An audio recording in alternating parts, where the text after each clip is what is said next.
Yes, good evening po sa lahat ng nanonood ng ating Legally Yours PH live sa LYPH Online TV, sa YouTube at saka sa Facebook, sa Legally Yours PH. Pasensya po, kanina ay attempted na mag-live sa YouTube at the same time sa Facebook para sana sagutin yung mga katanungan dito sa Facebook. Matagal na kasi at ang dami ng tanong sa mga video topics na pinalabas natin sa YouTube at hindi natin lahat masasagot, hindi natin marireply lahat. Kaya ngayon, I have to make a video especially kasi ang daming tanong tungkol sa ating topics sa utang. Particularly sa isang topic natin na paano singilin ang utang na walang abogado. Sa barangay at sa small claims court. Yun pong video na yon, maraming thread yung mga questions doon. Yung iba nasasagot ko, yung iba hindi.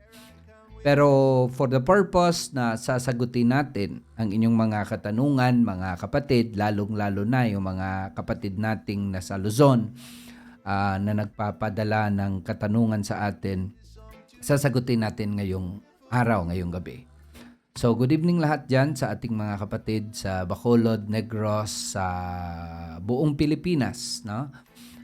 O sa buong mundo na maaring maaabot ng ating serbisyo legal. No? Ito po ay libre serbisyong legal, no? Matagal na natin ginagawa ito, pero palagi tayo na sa Facebook. Although meron tayong YouTube channel, nagpo-post tayo ng video, hindi natin masyadong ginagamit sa live. Pero ngayon, I will post this video, recorded video, para sagutin yung katanungan, lalong-lalo na ng ating mga kapatid. Unang tanong tungkol dito ay good day, sabi ni Nestor Basta 7140. Pinadala niya 11 minutes ago nung nag-attempt tayo mag-live. Yung sabi niya, good day po, paano po kung di humarap ang may utang, paano po ang gagawin dito? Very good. Very related yung katanungan dito. Meron din isa na sasagutin din natin. Sabi niya, good day po, attorney. May tanong ako kasi may nagrenta po sa akin ng Hyundai H100. Ginamit po sa Mindanao. Umalis June 18, 2022. Tapos bumalik October 4, 2022. Kinargahan ng paninda ang H100 pang festival. Ngayon po ang usapan namin mag per day. Okay? Ng 1,100 plus kanya maintenance. Kaso po, di nila ako nabayaran ng maayos. Ayon sa kasunduan kasi, nagpadala lang sila sa akin ng 28,000 nung sa Mindanao pa. At ngayon ay kulang pa sila sa akin ng 86,100. At sinisingil ko pero wala daw maibigay. Kaya gusto ko sana mangyari na mag-weekly kahit 500 pero nang mamatigas na wala pa daw trabaho pero nagtitinda sila ng barbecue. Pinabarangay ko na po sila, sabi sa munisipyo daw next namin, ano po ba ang hakbang gawin? Makabayad po siya kasi need ko din pambayad sa monthly ko ng H100 ko. Salamat po sir. God bless. Ito po ay from Kelar Happy Day. Pinadala niya po sa atin. Sasagutin ko yung dalawang katanungan maya-maya. Pero before ako mag-proceed, gusto ko lang po i-replay yung video na ginawa ko tungkol dito, and then isa-isahin natin, i-connect natin yung mga katanungan nyo at yung isasagot ko. Watch this video.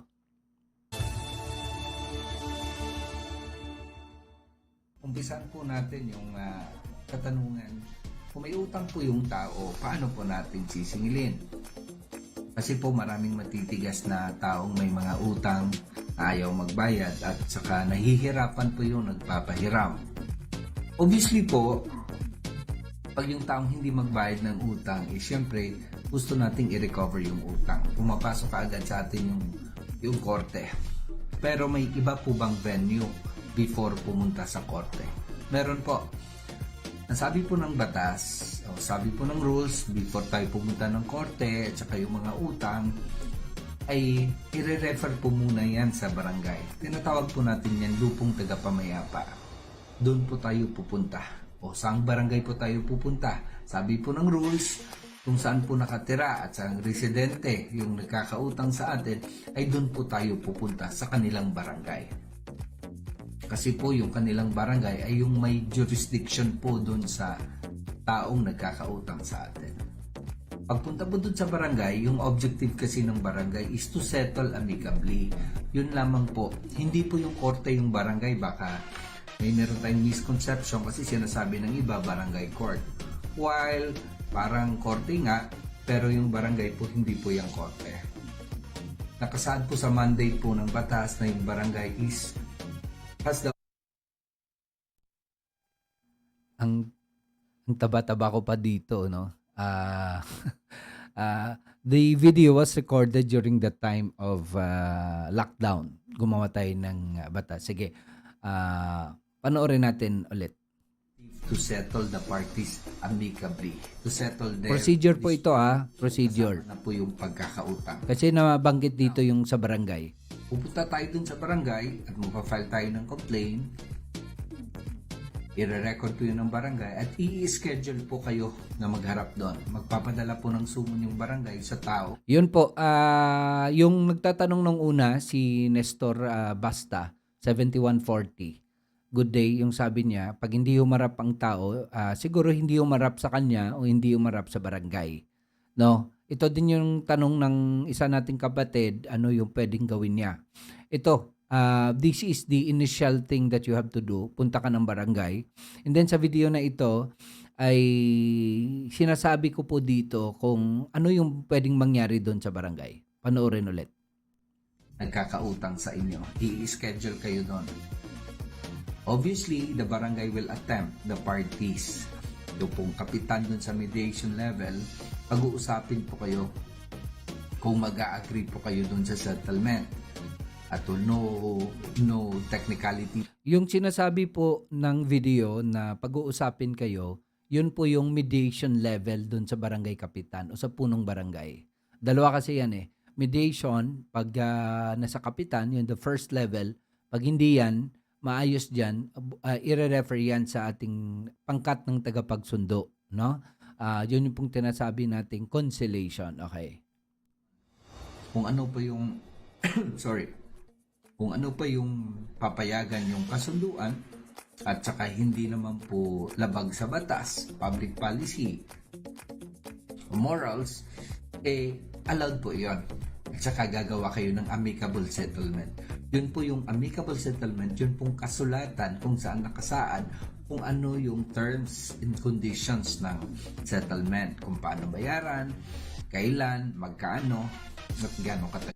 Yun po, na-mention din natin kasi pag nandun ka sa barangay, pag kunwari meron kayong settlement, nag-agree kayo ng kabilang panig, ay gagawa ng amicable settlement. Yun po yung form, pipirmahan nyo doon nakasulat yung terms ng settlement nyo, yung kasunduan. No? Kung sa Ilonggo pa, kasugtanan, ano yung na-agreean nyo. In relation dito, sa mga katanungan, pag nasa barangay po kayo, pag nagkasundo lang kayo kung paano bayaran, kahit 500 pesos yung sinasabi daily or tawag dito, yung sisingilin mo every day or every week, every month, pag nakasulat dyan, mas malakas yan. No? Kasi at least kayong parties, nag-agree na kayo at yung kasulatan nyo, ayun na po yung gabay o dapat sundin ng partido. No? Meron din katanungan dito, isabay ko na lang before we proceed with the video. Ang tanong ni Ruby Tumbado, 2051. Magandang gabi po, attorney. May sanla po sa akin ng bahay. 50K at sila rin ang uupa sa halagang 5K. Subalit, hindi po umupa kahit piso sa loob ng mahigit 2 years at nagreklamo po ako sa barangay at hindi po nag-attend at pinatas na po sa small claims court. Pinataas na po sa small claims. So pumunta na siya sa small claims, nagbayad po at kulang ng 24,000 at 2,400 para lang sa kaso. Sa June 16 po ang unang paghaharap sa korte. may patutunguhan nga ba ang kaso ko? Makakabalik pa kaya sa akin yung 50K ko? May nagsabi po na mauuwi daw po sa probation ang kaso ko. Sana po matulungan niyo po ako. Salamat po. Sige, maya-maya i-explain ko yan after this video. Related talaga dyan yung videong ito. But I will also put the link sa video na to, yung itong pinapalabas nating video para ma-review nyo rin aside ng video natin ngayon. I-connect natin yan maya-maya. Now, punta po tayo dun sa sitwasyon na nagmatigas po yung nagkakautang sa atin. Either Yan. Sa video ko, sinasabi ko rin yung pag nagmamatigas. No? Ayaw, ibig sabihin, kahit nagharap na kayo sa barangay, ayaw talaga mag-settle. nag-appear dun sa hearing dun sa barangay or ayaw talaga mag-settle. Obviously po, wala pong choice ng barangay but to issue po ng certificate to file action in court. Yun po yung CFA na tinatawag natin kasi dito na po papasok yung requirements po ng korte. Kasi hindi po tayo... Ayan. Requirements ng korte kasi, pag referable sa lupong tagapamayapa o sa barangay, ay hindi mo pwedeng ma-file directly doon sa court. Kaya kailangan mo ng CFA o yung Certificate of File Action in Court. Pero ay dagdagan ko na lang po maya-maya yung tungkol po sa update. No? Although gagawa pa ako ng video sana, pero I will make an update doon sa small claims law or sa small claims procedure. So mag-file sa court kung hindi po dumaan sa barangay. Yun po yung mga kaso na required po ng rules na dumaan sa barangay ay kailangan dumaan sa barangay. Kasi pag hindi po dumaan sa barangay, madi-dismiss po yung kasong ipa-file natin sa korte. Okay, nakuha na po natin yung certificate to file action in court. Saan tayo pupunta? Obviously, pupunta tayo sa korte. The next question dun po is, kailangan ko ba ng lawyer? Magkano ang gagastusin? First of all, sasabihin ko po sa inyo na meron po tayo yung rules na ginawa ng Korte Suprema. Ito pong rules na sinasabi ko sa video na ito ay amended na po ito ha. Kung may babanggit ako dito na amount, i-explain ko lang kung ano na yung pagbabago, ano na yung bagong rules tungkol sa small claims court. Pero just a matter of procedure, gusto ko lang po ipabahagi yung video na ito. Tawag nating small claims at saka small claims court. Yung small claims court po, yung korte na designated ng court na mag-hear doon sa mga maliliit na kaso. Ano po itong maliliit ng kaso? Kasama po ito yung pagkakautang. At tandaan po natin, doon po sa small claims court at yung pagkakautang po ay meron din pong tinakdang ceiling o amount na pwede po ma-cover ng small claims court. At good thing po, sa bagong batas, Tinakdang amount ha. Yung minimension ko ditong bagong batas kasi during the time na ginawa ko itong video na ito, that was I think 2 to 3 years ago pa. 2019 o 2020 ata nung time ng lockdown o 2021. Kasi bago pa merong amendment ata yung small claims procedure natin from the Supreme Court pero nagbago na, no? Anyway, let's proceed. ay pwede na po tayong dumiretso sa small claims court pag yung utang po ay hindi lumagpas sa 300,000. 300,000 po. You heard it right. 300,000. At good thing din po, pag nandun po kayo sa small claims court. Okay, baka makalimutan ko. Ipasok ko na lang.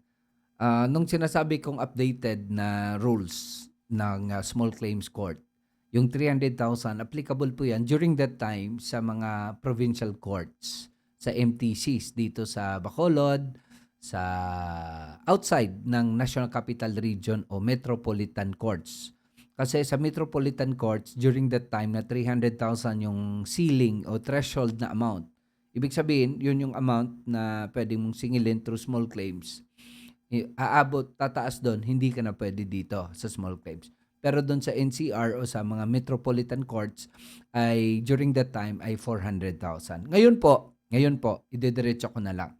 Ngayon po ay may bagong amendment na naman yung Korte Suprema at yung threshold amount na pwede mong singilin sa small claims court ngayon ay pwede na hanggang 1 milyong piso. Ganun na po ang bago. Kaya nga gagawin ko rin yung video ito sana.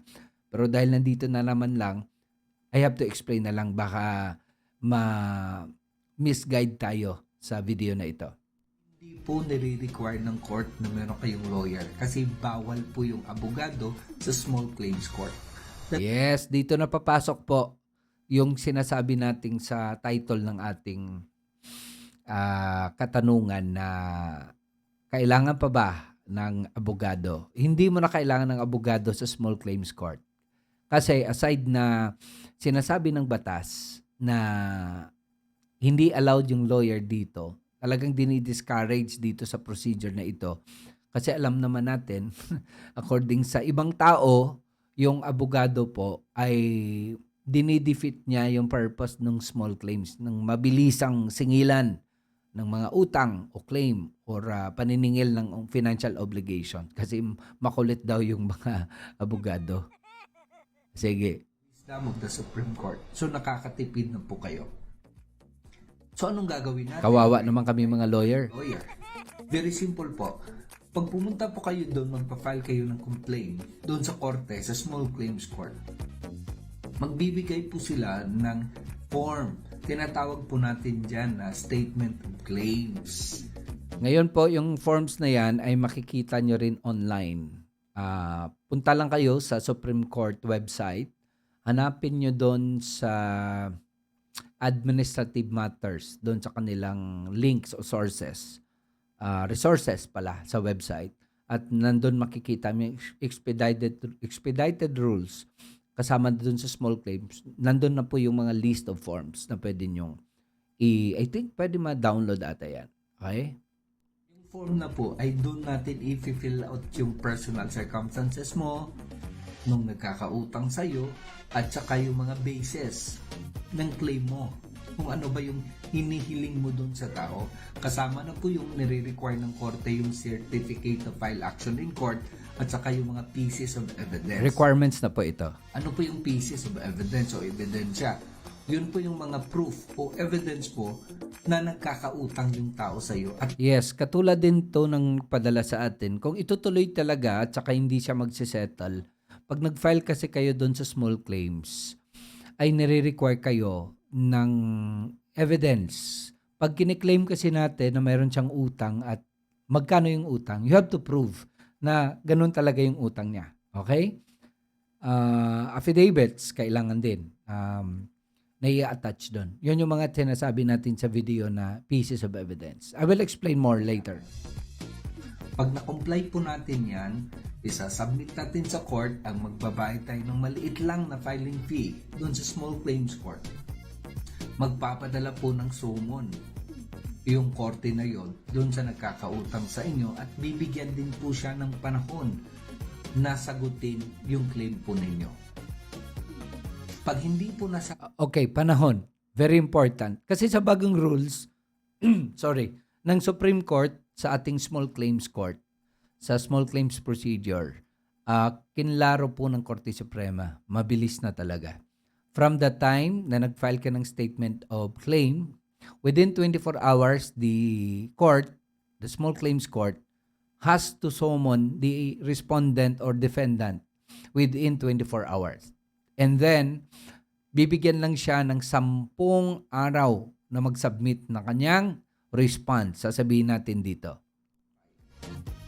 ang korte doon sa kasagutan sa kadepensa ng nagkakautang sa inyo, malamang po magdi-decide yung court pabor po sa inyo. Gaano po katagal? Ayan. Sinasabi po ng rules doon sa small claims court po ay maikli lang pong panahon. Sige, ang maikling panahon, to be honest, no, nakalimutan ko kasi during that time, nung ginawa ko itong live, yung video na ito, nakalimutan ko kasi nabanggit yung time.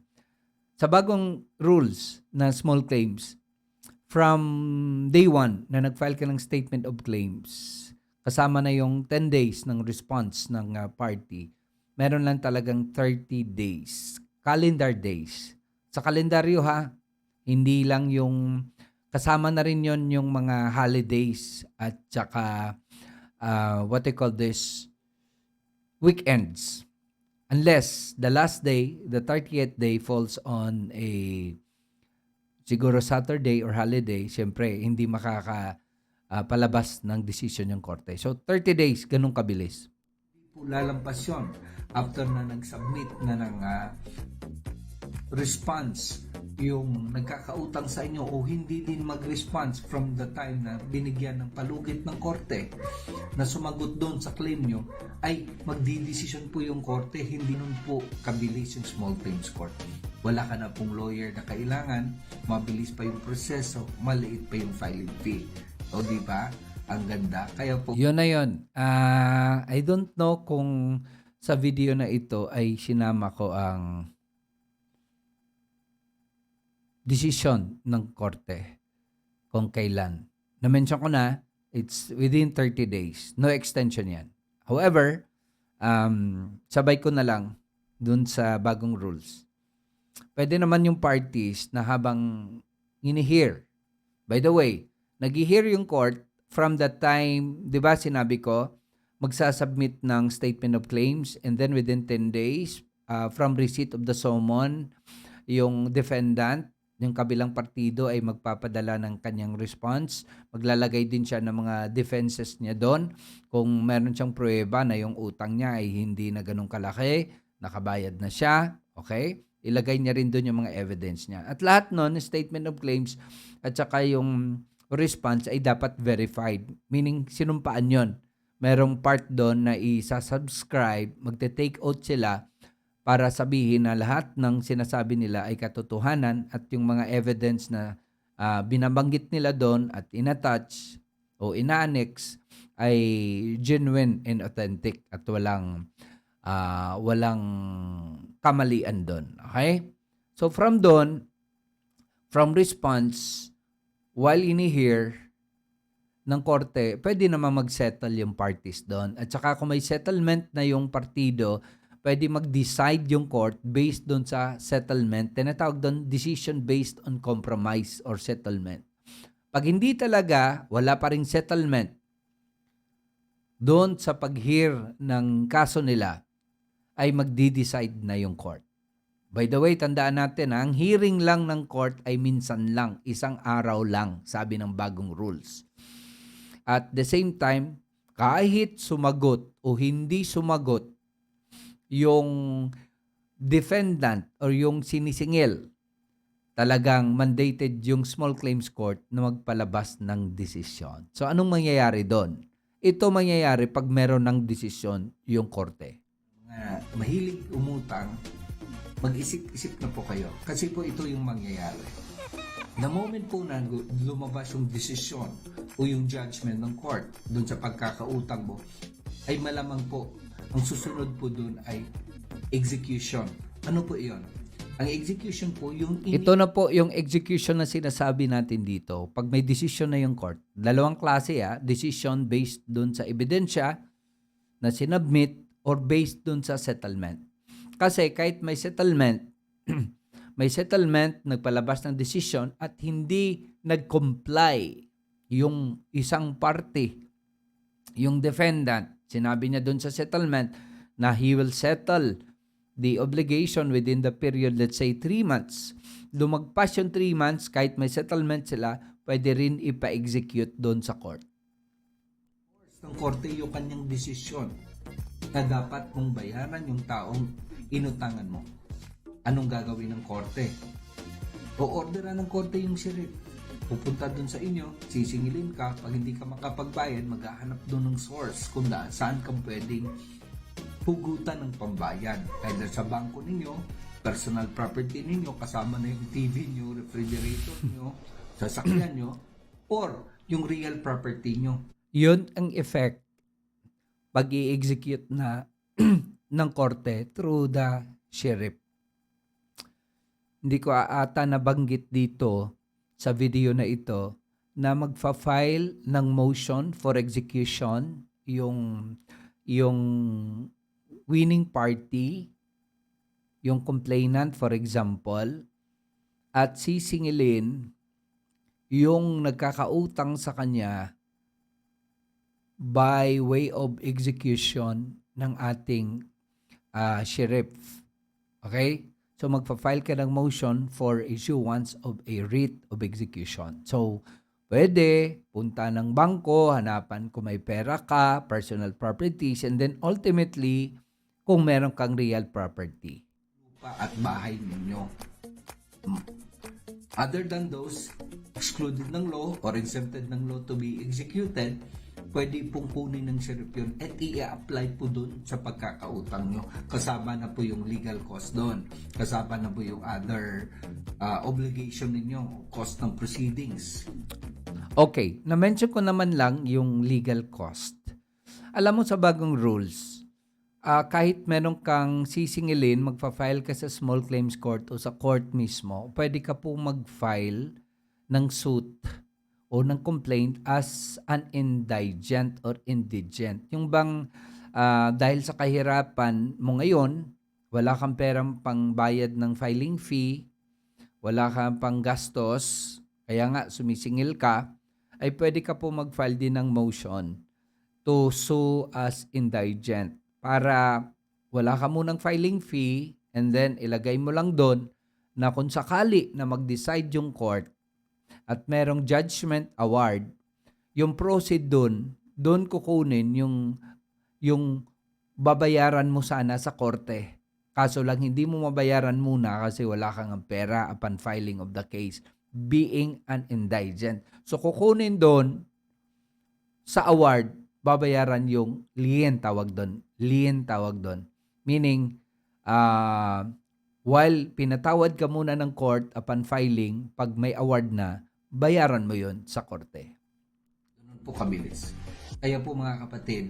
Okay, tapos na yung video na yan. Anyway, sasagutin ko na yung mga tatlong questions dito. Okay, anong gagawin? Yun, sa video na sinasabi natin, Nestora Abasta, 7140, kung ayaw niya humarap, wala kang choice. Punta ka ng barangay, humingi ka ng certificate to file action in court, and then file ka dun sa small claims court. Tandaan mo ha, yung sinasabi ko, yung threshold amount ngayon under sa small claims court ay aabot na ng 1 milyon. Hindi na, flat na yan, lahat-lahat na yan. Lahat ng MTCs na small claims court ay pwede na pong mag-hear ng mga singilan aabot sa 1 milyon. Okay? Lalagpas doon, hindi na pwede. Okay? Yun din naman yung sinasabi ng ating kaibigan. Baka daw hindi niya na masisingil yon. Kasi daw baka mag-probation. Una sa lahat, ano pa yung kasong final? Kasi sa small claims, walang criminal dyan, civil action lang yan. Collection of sum of money, enforcement of settlement dun sa barangay, pero walang criminal dyan. So, walang imprisonment dyan. So, kung walang imprisonment, wala pong issue of probation dyan. Okay? Iba yung kung mayroong estafa, kahit nangutang yung tao, pero it constituted a crime of estafa kasi merong panilin lang, may fraud, may deceit, ay pwedeng kaso kriminal. Pero kung ordinary collection of sum of money o paniningil lang, wala pong imprisonment dyan. At ibig sabihin, wala pong issue of probation dyan. Okay? So, the second question kanina, kasi meron din siyang hinahabol. So, wala ka ng choice, killer happy day, but to file a case na diretso sa korte. Kasi meron ng urgency. No? You can even file a case sa barangay kasi requirement talaga na meron kang certificate to file action in court. Para na lang kahit sabihin natin exempted ka, ibig sabihin under the Katarungan Pambarangay Law na hindi na referable sa lupon, pwede ka nang diretso sa court. But I would prefer, daan ka muna sa barangay because there is a big chance baka doon pa lang masettle na kayo. And then, yung binabanggit nating procedure dito, gawin nyo po. Gawin nyo po. Na? Kung meron pa kayong gustong isabay na mga katanungan, padala nyo po dito sa atin. Sa atin pong mga mahal na kapatid, again, pasensya po na hindi tayo nakapag-live, Pero ginawa ko po itong video with an update tungkol dun sa small claims court. So klaro po sa video na ito, merong paraan na magsingil ng mga utang aabot sa 1,000,000 na hindi mo na kailangan ng abogado. Pero obviously, alam naman natin na sometimes you have to consult a lawyer, especially kasi nakita ko yung form, lalo na yung Form 1, SCC, yung form ng Small Claims Court, medyo maraming i-fill out doon. No? Pero kung meron kang kaibigan na merong makakaintindi doon, so pwede ka naman humingi doon.